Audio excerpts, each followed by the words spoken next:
మీ పేరు? ఖాన్. చంద్రబాబు నాయుడు గారు పరిపాలన 5 సంవత్సరాలు ఎలా ఉండబోతుంది అంటారు? బాగుండాలని కోరుకుంటున్నాం. మేమంతా చాలా బాగుండాలని కోరుకుంటున్నాం. సూపర్ 6 ముందు అమలు అయిద్దో లేదో చూద్దాం. లోకేష్ గారి గురించి మీ అభిప్రాయం? గెలిచారుగా, ఇప్పుడే వచ్చింది, 10 రోజులే అయింది వచ్చి, చూద్దాం. పవన్ కళ్యాణ్ గారి గురించి మీరేం చెప్పొద్దాం అనుకుంటున్నారు? ఆయన కూడా తొలిసారిగా అసెంబ్లీలో అడుగుపెట్టిన పాపం, అది కూడా చూద్దాం. జగన్ గారు ఓడిపోవడానికి కారణం ఏంటి సార్?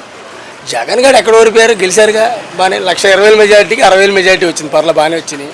ఓడిపోవడం అంటే అది కాదుగా, ఆయన కూడా అసెంబ్లీకి వెళ్ళకపోతే ఓడిపోయినట్టు. సార్, బీజేపీ పార్టీలు ప్యాలెస్ లా కట్టుకున్నారని వైరల్ అవుతుంది కదా, దాని గురించి? జగన్ గురించి అది కట్టించింది గవర్నమెంట్, ప్రజల కోసం కట్టించింది.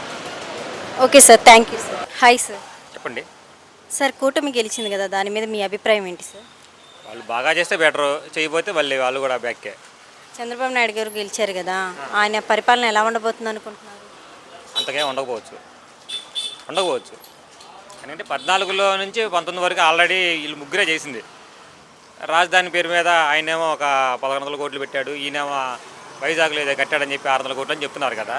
మరి వాటిని చూసుకుంటే జగన్మోహన్ రెడ్డిదే రేటు తక్కువ ఉంది అప్పుడు, ఈయనైతే 1,100 కోట్లు ఉంది అక్కడ. అది తాత్కాలిక రాజధాని. సార్, నారా లోకేష్ గారిని పప్పు అన్నారు కదా, ఇప్పుడు నిప్పై కూర్చున్నారు కదా, దాని మీద మీ అభిప్రాయం? నిప్పు అయ్యాడా? రాజధాని ఎఫెక్ట్ మీద గెలిచాడు అంతే, ప్రత్యేకించి ఏమీ లేదు. సార్, ఈ జగన్ గారు ఈవీఎం మిషన్ గురించి చెప్పారు కదా, దాని మీద మీ వినలేదు? మామూలుగా టీవీలు చూడండి ఎక్కువగా, ఎవరిని వచ్చి చెప్తే వింటా ఉంటా. చంద్రబాబు నాయుడు పరిపాలనకి జగన్ పరిపాలనకి మధ్య తేడా ఏంటి సార్? ఆయన దానిలో అయితే, చంద్రబాబు నాయుడు దానిలో అయితే లంచాలు బాగా పెట్టాల్సి వచ్చేది. ఏది కావాలన్నా ఎంఆర్ఓలు తీసుకుంటున్నారు, ఈ పార్టీ కార్యకర్తలు తీసుకుంటున్నారు అని చెప్పి రకరకాలుగా పెట్టాల్సి వచ్చింది, పెట్టారు. ఈయన పరిపాలన వచ్చేసరికల్లా లంచం అయితే బాగా తక్కువ. మేమైతే వెటికి లంచాలు పెట్టాల. రేషన్ కార్డుకి కూడా నేను అప్పట్లో లంచం పెట్టా, 7,000 తీసుకున్నారు, కానీ పేర్లు ఎక్కిలా. ఇప్పుడు ఈ ప్రభుత్వం వచ్చేసాక ఈ సచివాలయం పెట్టారు కదా, సచివాలయంలో పెట్టేశారు, వచ్చింది. ఓకే సార్, పవన్ కళ్యాణ్ గారు గెలిచారు కదా, ఆయన డిప్యూటీ సీఎం అయ్యారు కదా, దాని మీద మీ అభిప్రాయం? Waste candidate. నేను పవన్ కళ్యాణ్ ఫ్యాన్నే. వేస్ట్ క్యాండిడేట్ ఆయన. ఒక మాట మీద నిలబడాలి ఫస్ట్. నేను ఒక్కడిగా వస్తాను చేస్తానని చూపించాలి ఎవరైనా సరే.